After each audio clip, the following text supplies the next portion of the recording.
and good afternoon, and welcome to the premiere of Live with Don and Crystal. Yes, we are here. We're finally doing it. Right, exactly. And we have a wonderful first guest for this particular show. You guys know I'm the co-host of the Business Zone with Crystal and Gilbert, which will be here tomorrow, Friday afternoon from 3 to 5. So today we're doing something, we're going to add a little spice to our lives, add some more stuff to the already busy calendar that I have. But we're really, really excited. We're here today for a special interview with Dr. George C. Fraser. Dr. Fraser is the chairman and CEO of FraserNet, a company he founded over 30 years ago, and he led a global networking and economic development movement for people of African descent. He was born in Brooklyn, New York. He was an orphan and a foster child for 15 years, and he has spent the better side of his last 20, 30 years trying to make some sense out of how us black folks do stuff. Amen. And you said a mouthful. A mouthful, right? He's written numerous books. Success Runs in Our Race, Click, and recently Mission Unstoppable, Extraordinary Stories of Failure Blessings, a book he co-authored with Les Brown. He's featured on 7 national magazine covers. He has over 350 awards.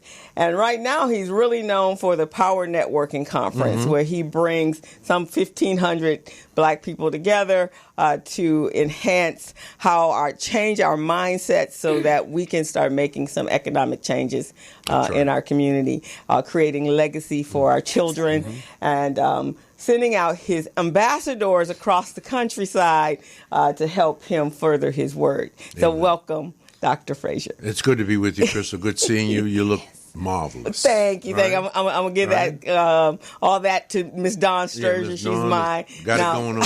She's my personal trainer over here. Performing magic up in here. Yeah, she's making some magic. That's right. So wow, so Dawn, you wanna welcome? You welcome to the show. I'm excited about your presence here, being in your presence. You guys know I've been sick all week, but I would not miss this moment to be in the room with you. For those of you who do not know, he has a lot of, God just bless you tremendously with what you're doing. I'm grateful for all of what you're doing for our community. Barack Obama awarded you the President's Lifetime Achievement Award. Yes. Yes. That's pretty cool. That's pretty cool. Right? I mean, that's the coolest and baddest brother on the planet. Yes, right it there. is. And for him to give you the Presidential Lifetime Achievement Award, that's a high honor. That's a high, whole lot. As the brothers and sisters say, that's high cotton. Yes. Yeah, that's high cotton. That's high cotton. No question. And I always wonder, since President Obama has gone behind the scenes, that he must be working very hard right now. And sometimes you can see it in certain people that have organized themselves to a place of excellence, and I wonder if he's behind that, because he just has a way of doing that. Right. Yeah. And so just the way he comports himself, the language that he uses, the depth of understanding, the intellect, the way he comports himself. He's just a beautiful human being, and he got a bad sister as a wife. Yes. Oh my God! I've had the pleasure of meeting his wife. A power couple. Yes. That's the ultimate Amazing. power couple. Up in there, Exactly. up in there. Right? No question. But I think he's had some. He's having some amazing impressions on some people. I read today, and I don't know if you guys got this, that Ice Cube and LL Cool J, they are actually looking. They're getting some pushback because they're looking to buy 21 sports TV networks. Right. And so they're having some struggles because obviously some folks don't want that to happen. But one of the reasons Magic Johnson resigned and stepped down from the Lakers is because he's joining them. Yes. So they've raised billions of dollars to purchase What that. a force, huh? Yeah. So that's some awesome stuff right there. I mean, Magic is just magic. He's magic, right? He's Exactly. Magic. I have a photograph with Magic, and I have it actually. I framed this photograph and put it on my wall of honor in my office. But he's just one incredible human being, Yes, he is. too. Yeah. Not only did he make an all-star basketball career, but he's a conscious brother. He's always found a way to give back to his people, give back to the community, and achieve in business at levels that who would have thunk it, in a sense, right? So I love I put Magic almost up there with Barack, right? Okay. But in a different sphere. In a different way, In right, a different way, in a different genre, right? As a businessman and a conscious brother, right? And Barack is the consummate politician and a conscious brother. So, but yeah. they're like yourself. Yesterday I listened to you on the Dr. Tanjay show, Yeah. and you were actually in the middle of a meeting with a group of young men. Right. And you stepped out of the meeting to share for a few minutes on the line. Right. Great conversation you had. But what are you doing right now with, you say you're doing some things with the young community. Oh, well, first of all, right now, as we speak, we're working on the 18th anniversary of the Power Networking Conference, which will be in Houston, June 26th through 29th. And anybody that's interested in learning more about that, just go to powernetworkingconference.com, powernetworkingconference.com. You can find out all about it. But there'll be over 1,000 people. Absolutely. There'll be over 50 top speakers. There'll be over 35 different workshops. There will be, everything that you could possibly imagine for people who are interested in business and money. That's what we talk about at the Power Networking Conference from 7 o'clock in the morning. You have three choices at 7 o'clock in the morning. You can go into a meditation room, you can go into a prayer room, or you can go into a physical exercise room. And then after you finish doing your stuff, we go to midnight, right? We're one of the few black conferences in America. There are no breaks. If you want to break, you go ahead and break. We ain't stopping. So from 7 o'clock in the morning to midnight, we actually have 8 concurrent workshops that start at 9 o'clock at night, and you can't get in them. In fact, it may be the only black conference in America when you go down to the bar, at 8 o'clock or 9 o'clock at night, ain't nobody down at the bar, people. right? No people. They're all in classes. They're networking. They're, accessing the resources that we need to take our people to the next level and to educate us around what we need to be doing with our money, because we are a financially illiterate people, as evidenced that we are a $1.5 trillion annual economy. If we were a nation, we'd be the 16th richest nation in the entire world, but our money goes in one direction away from us, and we're some of America's most conspicuous consumers. We've taken the art of consumption to a whole new level, so much so that we are the consumption class. Black people are the consumption class, and white folks are the merchant class. They make stuff, we buy stuff, right? So we have to flip that script in the 21st century, or in effect, we will work our way into a second slavery, according to all of the statistics, according to all of the trends on how we spend our money, the disconnectedness and the dispersing of our talent. Unless we change dramatically, all of the studies, all of the data analytics says that by 2053, 10 years after the majority becomes the minority, black median wealth in America will be zero. So try to operate in a market-based economy, democratic, capitalistic society without money. You have, in effect, worked your way into a second slavery. So we have to change. We got about 30 years to do it. And we can choose to do it, or we can choose not to do it. Last summer, Kanye said what? That we chose slavery. Kanye was wrong. We did not choose slavery. But 50 years from now, will our grandchildren say we chose a second slavery if, in fact, we don't act aggressively on becoming more financially educated, more financially literate, working together? Because God has given black people every single thing they need to succeed. We have everything we need to succeed except each other. Jews have each other, East Indians have each other, Asians have each other, Arabs have each other. We don't have each other. The minute we get each other, the minute we connect the dots, the minute we figure out a way to leverage our collective resources and intellectual capital, we will be a force to be reckoned with. So we're not this way because we were born this way. We're this way because we have been programmed this way. Over 13, 14, 15 generations. We went through a psychological holocaust second to none in the history of humankind. So just read the Willie Lynch letter. We were taught to hate ourselves. And when you hate yourself, or you have low race esteem, right, which is what we have. Let me say that differently.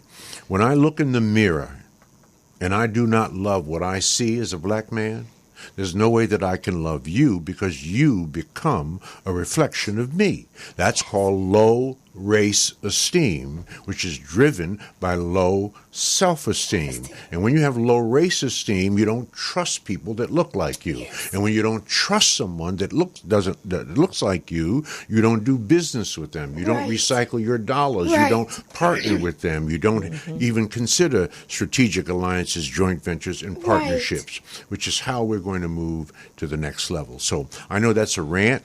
I know that's a long answer to your question, but that's what it is. And that's what we're going to be talking about at the City Club tonight in downtown Los Angeles. And tomorrow I'll be here giving a major speech on economic development and wealth creation and closing the income and wealth gap. And I'm going to say, I'm going to start the speech with two things. And I'm going to say these things and still be loved because I'm from Brooklyn, New York, okay? I'm sorry. Not only am I from Brooklyn, New York, I'm from Bed-Stuy. Okay. And they say when you're from Bed-Stuy, you're either a thug or a gangster. I'm a gangster, okay? At 74 years old, I'm OG, right? I'm a gangster, right? Yes, I know. I'm 74, but and I know I look 35 or 40, but you know, black don't crack, right? Black don't crack. All right, so I want to say these next two things and still be loved. I'm just going to give your listeners an hors d'oeuvre, but if they're hanging out in L.A. tonight or tomorrow night, they can come and get a full meal. So I'm going to say these two things. You cannot be black and beautiful in this world and not be black and powerful. I agree. Power is money in this world. You cannot be black and proud and niggers too. You're going to have to make a choice. White folks are planning for 3 generations and we're planning for Saturday night. Yes. That's got to change. Yes. And there's no one that's going to change that for us but us. White folks will not be saving black people. No. I don't care what you've heard, but it's been 400 years and we ain't saved.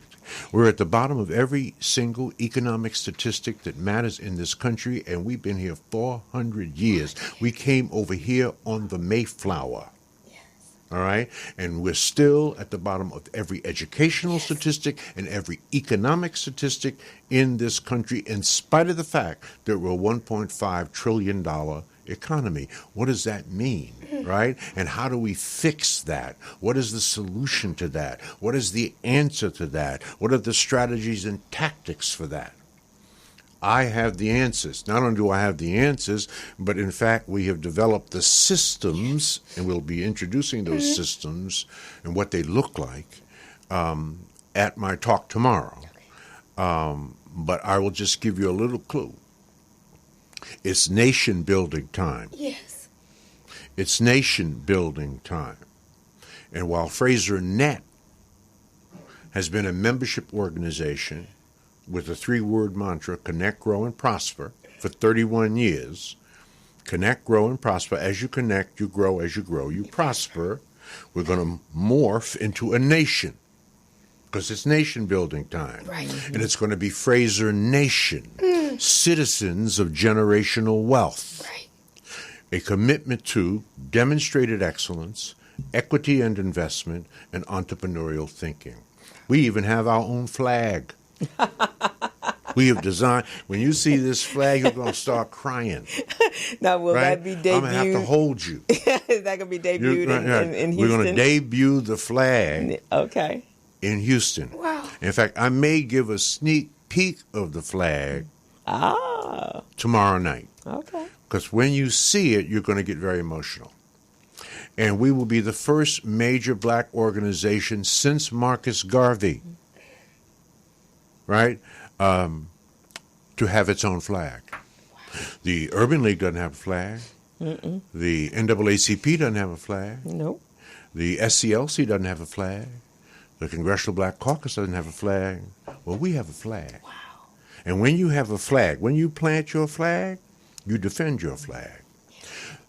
The responsibility of the President of the United States is to defend the American flag, and all the resources of this country are given to the President in defense of the flag. Right. So when you build a nation and you plant your flag, you are now morally and spiritually obligated to defend that flag. And when somebody starts saying things stupid about your nation, they are fundamentally at war with you. So this is a mindset. We're taking this to a whole nother level. And when you see the flag, you might just stand up and salute. I don't know how it's going to affect you. But it's going to definitely affect us. Oh, it's going to affect you? No doubt. I believe that. Absolutely. Especially if she gets a hold of it. Because she's gone to your events year after year after year. And I've seen her come back, and I've seen the result of Fraser Network. I've seen her come back to the Business Zone and just take us to a whole nother level. That's right. So she's truly one of your disciples. That's right. From the time I met. And she's going to be a citizen. Yeah. Now, remember, with Fraser Nation, we're not going to have, with Fraser Net for 31 years, join Fraser Net. So 100,000 people are members of our network. Yes. Right. The real fans and the fanaticals come to the conference every year. Right? 1,500, 2,000 of those come to the conference. Those are the fanatics. Those are the fanatics. Those are the disciples, right? Right. So we're not going to have membership any longer. Okay. It's now going to be citizenship.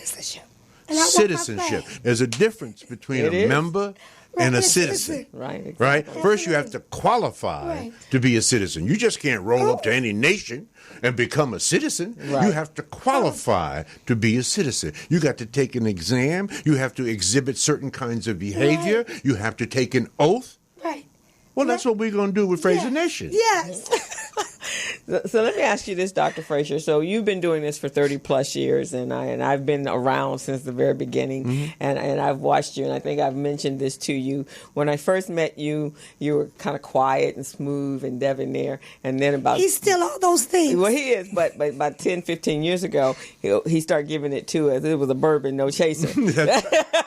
Straight no chaser. It was no chaser. Okay. And so, and unfortunately, that's what had to happen in order to hear. So there seems to be a change happening. Yes. And I think here in Los Angeles with the murder of Nipsey Hussle last week, I didn't know the young man's music, but I did know, because I'm the co-director of Recycling Black Dollars, I did know many of the things that he was doing in our community. You knew his deeds. And his deeds. I knew his deeds. And when you're out there a foot soldier, which is what we are, we're advocating and really putting in the trenches. We're just not talking about it on social media. Right. And that's a big pet thing of mine, is for folks to advocate and be activists on Facebook. But when I go in the streets, I don't see you talking to my children. I don't see you making any changes. I don't see you at the council meetings pushing back when they're saying something that's going to directly hurt us as a people. But I started listening to a lot of the interviews of Nipsey Hussle. And I think I mentioned to you when you called in on Friday, my question was, when I was listening to this young man, wow, who is this young man's mentors? And as I kept going, I just scoured the internet and YouTube, and I kept going and going. I hear Dr. Fraser. Yes. That's right. I hear Dr. Anderson. Absolutely. I hear Dr. Boyce Watkins. I hear Reginald Lewis. I hear what's the guy, the billionaire, Roberts? Mike Roberts. Mike Roberts, I hear Right. him. And I'm going, this young man was prolific in his education of himself. He was a student. And he was a student. And I now hear some of his comrades speaking the same language. And these are individuals that have been out there in the streets doing their thing. And I think as a people, we operate from such a place of lack that that makes us a victim to everybody and gullible for everyone to come at us, to manipulate us. So are you feeling that shift? I know you travel all over the country. We are obviously feeling that here in Los Angeles, but what's the temperature, I would say, of the country? Yeah, that's a deep and profound question. You made several important observations and statements. One, Nipsey Hussle will never be remembered for his money or his music. There will be statues of him for his deeds, because Nipsey Hussle listened to us. and he interpreted what the Les Browns and the George Frasers and the Boyce Watkins and the Claude Andersons was saying. He interpreted it in his own way. And you know, at the Power Networking Conference, we teach our people to learn, earn, and return. We got a lot of us learning, a lot of us earning, but not enough of us returning. What Nipsey Hussle did, right? He learned, he evolved. He started out as a, not positive rap, and that evolved into more positive rap. He went into business. He made some serious money, and then he came back to his community, right, and began practicing what he was preaching and teaching as an evolved young man, right? And he died, of course, way too early.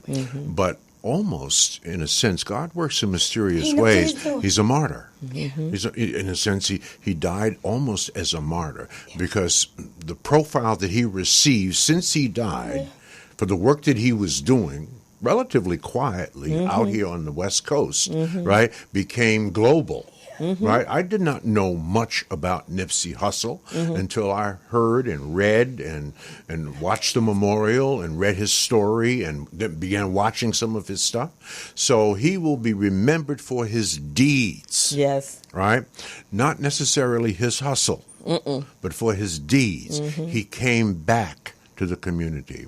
So he too had taken the temperature of his community and of his people. And he changed. This is what I'm hoping for example, a Cardi B. I'm hoping that Cardi B will evolve. She's only 27. Right. So she's a millennial.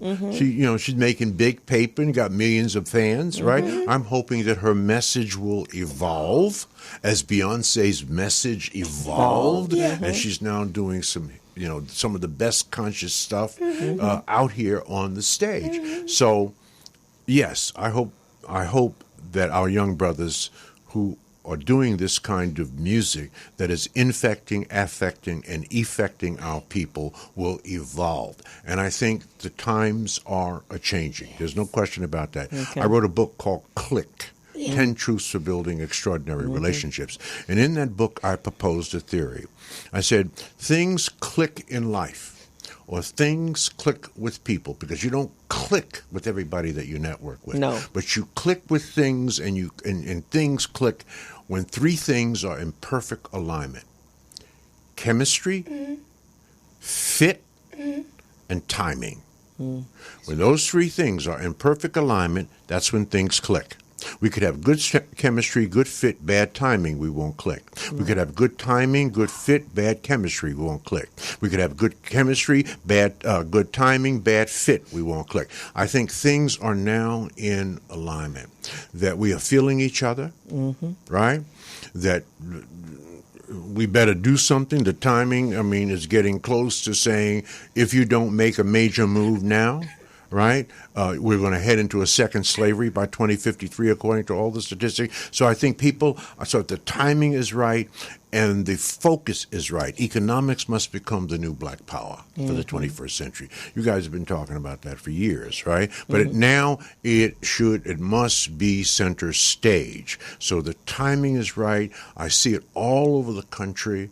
I'm hearing those voices. We just need to man up and woman up and provide the leadership for this. Yeah, I agree. And you were speaking of Beyonce, so I know last week she walked out of a Reebok because she was saying they were going to bring her on as a spokesperson, but she didn't see her people in the room. She saw no diversity, and so she got up and walked out. So that's some time. Go Beyonce. Yeah, that's some change. That's huge. It's huge because we needed, those of us that are out here in the trenches doing our thing, but then we needed those that have the big money to buy into what we're doing. I saw something recently, a clip, and all of the money people, athletes, the musicians, and even some prince and kings coming in from Africa that was at Rock Nation, which is Jay-Z's thing. And Kevin Hart was saying, when we look around this room, and Nipsey Hussle was there as well, when we look around the room, we're representing probably close to $1 billion right here in this room. Sure. We need to make a change. So that's awesome when we see them connecting, because they bought into, they did what they did, and a lot of it's material and the bling and the so forth and so on. And sometimes we forget our little people. Yeah. We got to come back and save the nation. Yeah. That's right. It's nation building time, and we got to remember, this is how powerful we are. First of all, we got to remember that we are the mothers and fathers of humankind. Right. We are. Yes. Black people are the mothers and fathers of humankind. The first human remains, humans as we know them, were found 75,000 years ago in the Olduvai Gorge in Ethiopia. If you're hanging out in Ethiopia, baby, you're blue-black. Okay? Right. So we are the mothers and fathers of humankind. Right? My good Jewish friend said to me one day, you know, Dr. Fraser, we are the chosen ones. I said, that's nice, Bob, but we were the first ones, and you are of our loins. If it were not for us, you wouldn't even be, okay? We're the first ones out. Right. Now, God had a reason for that. Right. Why were blue-black people the first people born, birthed in humankind? So we got to remember that. So there is inherent power in understanding that. And then the second thing we have to remember is that American culture is African American culture. Mm-hmm. Yes. And vice versa. And African American culture is American culture. All right? I don't know what this country would sound like or look like without the influence of black people and the billions of dollars that culture is monetized and who it benefits. Wow. Right? Mm-hmm. Wow. Right. I'm going to whisper us to a commercial. We're at the end of the hour. Dawn and Crystal Show, our special guest, Dr. George Fraser. We'll be back with you in a moment.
We are back live with Crystal and Dawn at our special inaugural launch, and we are having a lively conversation with Dr.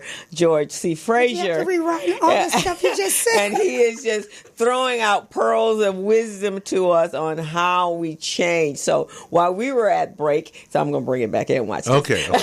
I have no idea what I said. You know, it was all streaming. She got your back. But I got your back. And I know you going to roll right on with it. So my question to you was that when we look at our country today, those individuals that are in the political world that are supposedly representing us, what do we need to do in order to bring them in the fold to care about us? Because if they're coming to my church and giving me their political spiel, when I elect them, I expect, and now we need to hold accountable for you to represent the person that looks like me. Right.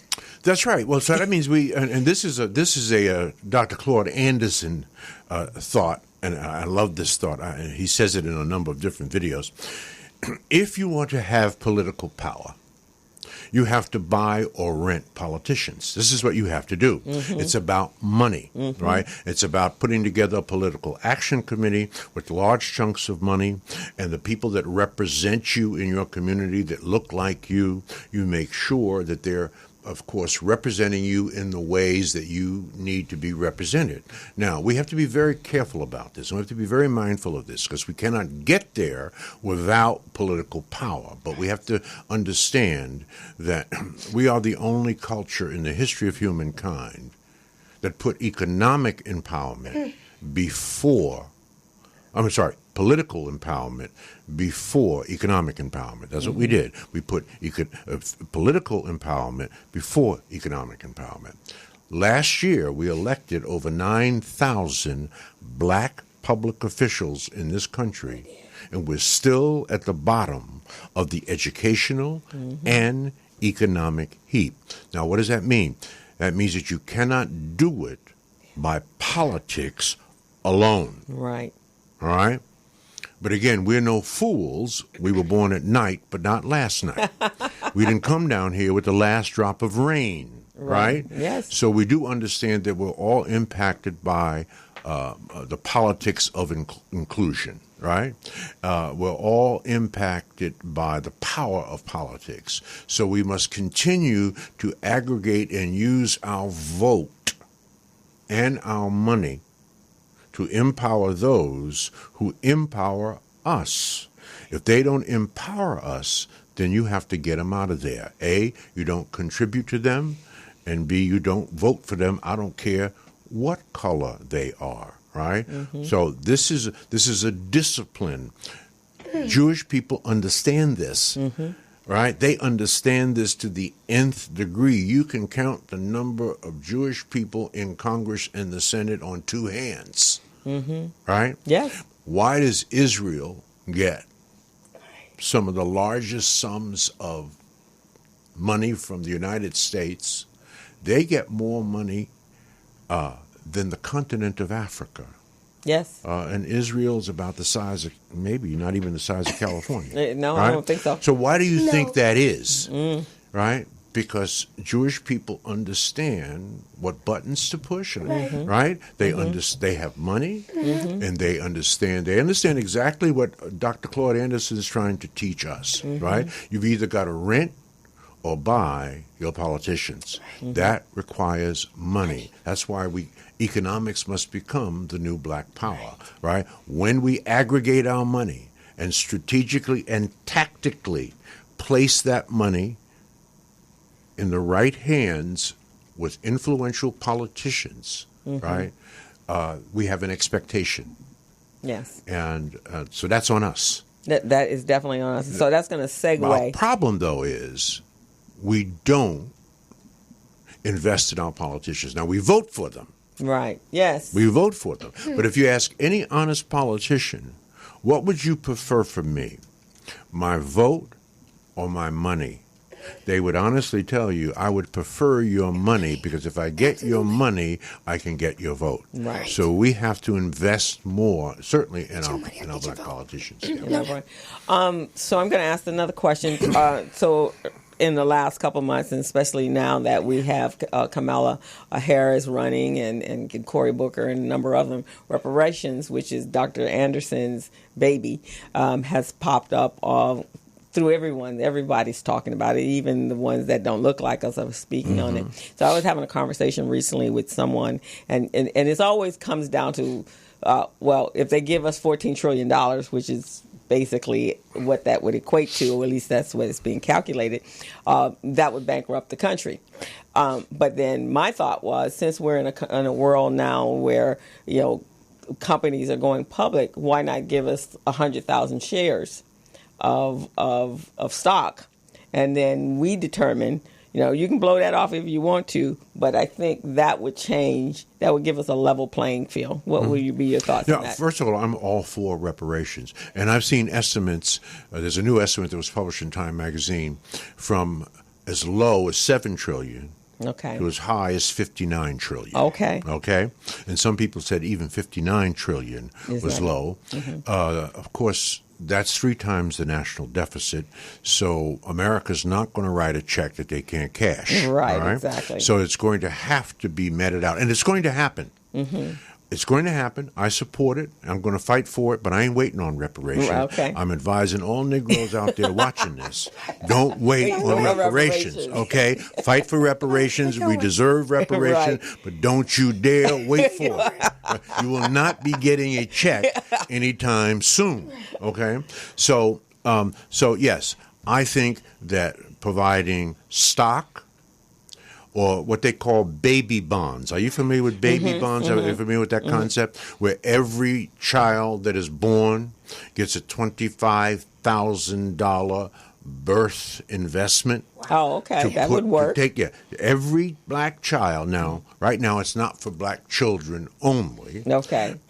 Because America isn't quite ready for culturally specific policy, except if it's for them. There's a whole history of that. We won't talk about that. Right. But the concept of baby bonds, that every black child born from now on, right, until the $59 trillion is paid off, gets an automatic $25,000 bond. Right? And that bond could be used to invest in anything that you want, right? Except for, cannabis, right, or something stupid, right? Exactly. A school, right, or it could be put into a mutual fund, or it could be put into an index universal life policy and held for years, and it could become millions of dollars if it's done if you follow the rules of 8 and compound interest. So that could work. They're talking about it. You're right.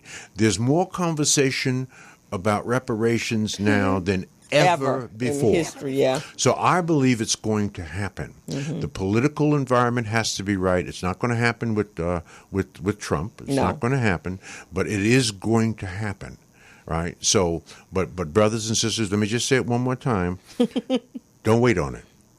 Okay? There are other things that we can do. In the meantime, we need to educate ourselves, get literate, so that when this goes down, we know what to do with it, so we don't have any more black people winning the lottery, and within 5 or 6 years, they're broke or in bankruptcy, right? That's financial illiteracy at its worst, right? Yes. When you get a windfall, you got to know what to do with it. You got to know how to manage it. You got to know how to leverage it. You got to know how to invest it.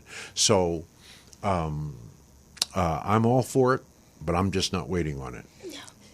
So with that, since that's part of the landscaping, or the new fabric of the landscape. So what would be some ideas for us to create that new economic wealth within our community? Besides that, we know recycling our dollars, but there's a lot that goes into that as well. I think we have to have the money in order for them to even feel that they can recycle those dollars. Even though they're spending money out there all over the place, it's part of that mindset. Okay. So what are some of the industries you feel that could help move the needle, so to speak?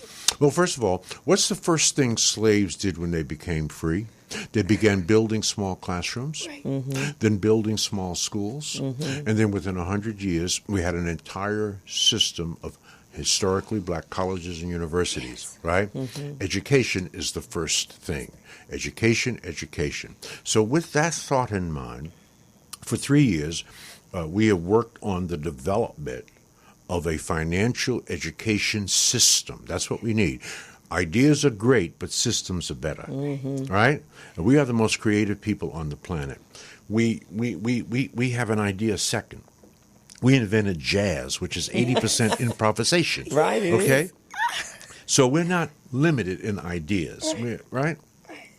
But white folks do systems. So Ray Kroc, for example, figured out a system for making a hamburger. So that if you bought that hamburger in India or in Brooklyn, they were made and tasted exactly the same, and because of a simple system from which to cook a hamburger, he became a multi-billionaire, and we're still talking to him about him today. Right. So we need a system. So we have developed a system. It's called WINS, Wealth Building Centers and Curriculum. So we have a culturally specific financial education system for black people, because black people learn differently than white people. You do know that. Yes. We're oral, visual, tactile, kinesthetic, and auditory learners. Yes. They're archival learners. They write and read. We oral. Okay, Right. we want to see it. We want to hear it. We're about energy. We're about touch. We're about feel. So you got to have a curriculum that's designed for that. Right. So that's what we're going to talk about. This WINS, Wealth Building Centers and Education curriculum, and it's a faith-based initiative, because we believe that if you're going to educate people about money, it's got to start in the church, because we are really out of sorts when it comes to our spiritual teachings, even about money. Proverbs 13:22 tells us what? That a good man leaves an inheritance for his children's children, right? There are 2,500 references in the Bible to money and wealth, right? There are 800,000 words in the Bible. 1,026 of those words are direct quotes from Jesus Christ. Only 1,026 are direct quotes from Jesus Christ. Of those 1,026 words from Jesus Christ, 800 of those words are about money and wealth and abundance, right? So we are out of sorts in our own spiritual teaching. So we've got to embed this financial education system. It's got to be faith-based. Right. So how do we, and since the Bible and the Scripture does talk about wealth and abundance, and I remember when I was a child, my mom and grandmother, Reverend Ike was about abundance, right? He was one of the first. One of the first, right? But why don't we hear that more in our churches? Because it has to start where we congregate. I want to say that we do. Okay. Because we teach financial literacy at our church. We do the David Ramsey system. As a matter of fact, our church, excuse my voice. It's okay. But our church, and we do every quarter, we're teaching a new membership class, and then we pay for the supplies for you to go and take the Ramsey financial program for free. So it just depends on what church. I think we're doing that. And Dave Ramsey has a great program. Yes. He's a good guy. But the problem or the challenge with Dave Ramsey is that that's a hit and miss. He comes in, he does his thing, he does a wonderful job, or his team member does a wonderful job. We're talking about permanently placing a wealth building center In the church. Okay. So that on Wednesday is Bible study, on Thursday is economic development, wealth creation, and learning about money. And that's what our church does that. We have an ongoing What program. church are you? I'm at Mount Sinai. Pastor George Hurd is my pastor, and he's a young guy, about 35 years old. And under the first pastor was H.B. Charles. We set up systems for our church to even trying to help them become home buyers. So we have a system that we go through. It starts with us finishing the Dave Ramsey course, and then we move from there. God bless you. Pastor Ed Smith, who's interested in meeting you, he's watching the show. He has an ongoing system. So there are some churches that are trying in the black community to, but I still agree with you, but I had to say that defense. No. And I grew up at First AME under Reverend Cecil Chip Murray, and oh boy, yeah, yes, right. Giant. It's very hard to duplicate him, Right. but I do know. I mean, I always knew that I was going to be an entrepreneur, but the church was, and the programs. I completely agree with you, because this isn't the first church I've joined. Now, I know Right. that it's not in other churches. That's but wins. I want to say, for the fact that you said that it needs to start in the churches, I'm excited to hear that. It has to. Absolutely. It has to start in the church, because the most important institution in our culture for 400 years, well, actually 200 and something years, Regardless of how you feel has about been the black Right. church. Yeah. Every important thing that has ever happened for black people, our fight for freedom, civil rights, voting rights, and public access, has come out of leadership in the black church. There are 85,000 black churches in this country. About 10,000 of them have wealth ministries, Yes. right? But those wealth ministries need to be upgraded. Yes, upgraded. Right? The people who are teaching in them, the wealth ministers in them, it needs to be upgraded. upgraded. So this is an upgrading, that we need a system for teaching our people. And this is what the WINS system is. We have 10 commitments to financial freedom. We have a vision. We have a mission. We have goals. And one of our goals is by the end of the 21st century, we have to have 1 million $1 million babies. In other words, we have to make sure that at least 1 million of our children are worth $1 million or more by the time they're ready to retire. Have you started partnering with the black communities in the church? We did all of the work and the development and the standard operating procedures for 3 years. I started in my church as the prototype, and we started launching the WINS Wealth Building Centers in January. Wow. So we have one in Charlotte, a big megachurch, Mount Carmel Baptist Church, right? Megachurch. We have 2 in Birmingham, Alabama, right? 2 large churches. So no, we've already started. This is not some concept. This is not something we might do or maybe we'll do. No, I don't roll like that. I said that because I want to. Right. I want to see how I can get this program. I'm gonna leave you with that. Show that to your pastor, and he's gonna change the whole game. Not just. I've just been in a youth position to develop some relationship with WHW, which is one of the biggest expository preaching conferences here in California. It happens in October. And they allowed me to do an elective class on exercise. Oh, wonderful. I know that passed extremely well. I did that for 5 years. I know they would be excited about having something like this. Or one of the biggest conferences that people are going through right now, H.B. Charles Cutting It Straight Conference in Florida that has Stephen Lawson, David Whitley, and people like that attend. Alistair Begg. That's my ex-pastor. We went there, 7,000-member church. But I would love to put something like this in one of his hands and develop the relationship with you, because I'm in 100% agreement. Let me tell you one. I'm going to give you one. We have 75 modules. We have our own curriculum. Right, it costs $250,000 to develop this curriculum. So it has a teacher's manual, it has a student workbook, and it has a lesson plan, just like a full-blown curriculum. There's 75 modules. One of the modules is helping us to overcome one of the most important negative addictions black people have. Do you know what that is? Our addiction to instant gratification versus delayed gratification. Okay? Yes. It's one of the reasons we don't tithe like we should. Now, we give to the offering when the pastor gives a barn burner of a sermon. Yes. We'll fill the offering up. Yes. That's instant gratification, right? But when you ask for the tithers to come up, that's a much smaller percentage of the people, right? So we deal with the whole the psychology of money, the emotions of money. So it's a deep dive, and that's what we have to do. And then we have to measure the impact of our instruction, right? Engagement is one thing, impact is another thing. So when you go to school and you teach children something, then you have to measure the impact on how effective your teaching was. How do you do that? You give them exams and tests, and you see how they fare in learning what you taught them. Right. Something my friend here is mastering with her youth program that she does every year. Yeah, your teachings are at work here. It's making a true impact. And I also, I just recently, with a colleague of mine, started digital marketing classes to our community, and we're offering them free so that we get people in the door.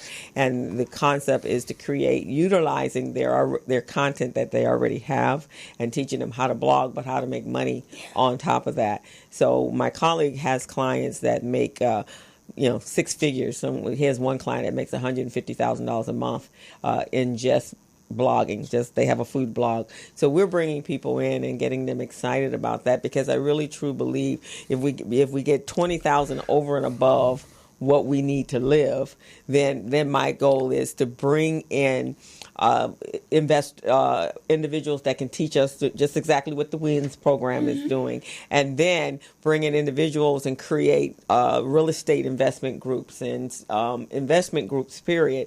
Because if you've been working in our network, then you trust each other, right? There is I can't hear that excuse that I don't trust black folks with my money, because we've been sitting there working and helping. But I think we have to have those action items or those action goals, and we have to help our people get $10,000, $15,000, $20,000 above, so that they even know what that money looks like. I mean, how many people can really say, I know what $20,000 looks like in its entirety, or $50,000, because they may make that a year, but they don't really see that. They see it month to month. That's right. So we have to be able to expand our minds to look at, what does a real $1 million look like? What does our $1.3 trillion that in our consumer dollars really look like if we were to line that up in this room right here, right? So then that helps us be able to embrace that. I had some kids recently, they're competing for $5,000, and there was no excitement whatsoever. They have to create a business, and then they go up and pitch their business, and the first prize team is going to get $5,000. And they're looking at me like I said 10 cents. And I had to spend the first 3 classes going, do you guys really realize how much? Let me tell you what myself and Miss Rhonda would do if somebody told me to pitch my business for $5. I'd be standing there at attention, pitching the heck out of whatever I was believing in for my $5,000. And so finally, it sunk in to them when I said, okay, if it's 3 of you on a team, that means each of you are going to get $1,250. They went, that's a lot of money. But they didn't know what 5,000 looked like. Right. So, and these are children, obviously, but there are our adults that don't know what that looks like. Because it seems hard to reach. It seems like it's something 5,000, a fantasy. Yeah. Whereas in other cultures, they know what that looks like. Right. And what you have to say, what we have to continue to say to our people, and we'll close with this, the goal is to win. Yes. Not to look like we're winning. I would rather carry a plastic bag with $5,000 in it than to carry a $5,000 Louis Vuitton bag with $100 in it. I heard you say that. That's looking like you're winning. But you ain't winning. Yeah, right, exactly. And we have to fix that. Yes. That's a mindset. You understand that? And it's based on esteem issues that we have. And that's what you're going to be teaching us tonight, tomorrow night. Mm-hmm. You're going to teach us how to stop looking, because I look good, but I'm not winning right now. That's right. You're going to teach us how to win. That's transparent. And I'm super. You have to fake it till you make it, but then you got to really start to make it right. You got to do something to really make it. You got to change behavior, quite frankly. And I don't care how much money you are not making. I can show you ways to save $500, $600, $700 a month. Yes. I don't care how much money you're making, right? So I don't care, what your income is. If you have too much month at the end of your income, like many of us, you still need to embrace the idea of becoming more educated and more savvy about what to do with that money that you make. Right, we have to live below our means and invest the rest. That's what we have to do, because too many of us are living above our means. We're spending more than we earn, or we're even living within our means, spending everything we earn. Right, exactly. Still living within our means and spending everything we earn. So we have got a couple more minutes. So tonight, April 18th, from 6 to 7 is the VIP hour with you. You're going to be giving some pearls of wisdom, right? That's right. I'm going to raise some hell. You going to raise some hell? Okay, I like that even better. I like raising hell. And then from 7:30 to 9:30, you're going to take it up another octave. That's right. That's right. Even better. Raise some more hell. Raise some more hell. So that's tonight with Dr. George C. Fraser. If you're interested, you can purchase tickets still, I believe. And the tickets, if you for both days, is $75. And tonight's event is being held at the City Club, which is downtown Los Angeles on Figueroa. And then, in addition to that, tomorrow, I guess you're gonna take it up to all kinds of octaves tomorrow night, right? Tomorrow's going to be a volcano. Okay, so tomorrow night. Things are going to explode. Explode. And I will be there tomorrow night. It'll be just bubbling tonight. Bubbling, okay. So it'll be all hot and bothered by the time I get there tomorrow. We'll be ready to explode. Okay, so tomorrow, general admission is $25 from 5:30 to 9 o'clock, and that will be at the Jamaica Bay Inn at 4175 Admiralty Way in Marina Del Rey. And there's going to be speed networking, the art of networking, networking, mingling with technology experts, vendors, keynote speakers, Dr. George Fraser, and you're even going to have an opportunity to pitch your business, and then you're going to talk to them about the Power Networking Conference, Yes, the ma'am. PNC Conference that is going to be in Houston, Texas this year. Unfortunately, I can't go because I am spending time with kids teaching them entrepreneurship, so I that's understand. just as important. That's So I'll very have to be there. I'll tell you all about it. Yeah, you tell me all about it. So listen, I want to encourage you, if you do not have a membership to the club downtown, what is the name of the club again? The City Club. The City Club. Find a friend that you can go with. We have several friends calling us today trying to find out if they can hang out. Find a friend. Crystal was able to find a way for a friend of ours to go. Yeah, I as a heard that guest. there are still 20 tickets, or this morning, 19 tickets left. And so hopefully there should be no tickets left, huh, Mr. Anthony? No tickets. So get there. For Get tonight. Tonight is sold out. Tomorrow night is available. So that's tomorrow night at Jamaica Bay Inn. Reach out on how do they get your tickets? Do they is it an Eventbrite? Power Networking Los Angeles. Power Networking Los Angeles. You can go on social media and you can Google that. You can also reach us at vip.eventbrite.com. Okay. vipnetwork.eventbrite.com. Okay, so VIP Network .eventbrite.com, and you can pick up your tickets. You guys, you don't want to miss this. It is going to be absolutely awesome. I tell you, I'm a pretty darn good networker, and I'm going to tell you where I learned that from. I learned that from you because I read that when I read Success Runs in My Race. That's right. And so all my networking skills come from that. So folks that admire that about me, y'all need to come figure out how to do it for Absolutely. yourself, and you'll get it straight from him. So we're at the top of our hour. We're at the top of the hour with the Dawn and Crystal and Dawn show, live for the first time. And so we want to thank you guys for tuning in. We want you definitely to go out and come out tomorrow night. Unfortunately, can't go tonight, but come out tomorrow night to witness Dr. Fraser blow the roof off. And I'll leave it at that. And then tomorrow afternoon, tune in to the Business Zone with Crystal and Gilbert from 3 to 5 p.m. live at morrismedialive.com. So we're going to... You got a question? Oh, just one more time, vipnetwork.eventbrite.com. Okay, and VIP Network .eventbrite.com to get your ticket for tomorrow night. So we want to thank you guys for tuning in to this special feature or special event today, and we will see you tomorrow. Have a great evening. Bye-bye.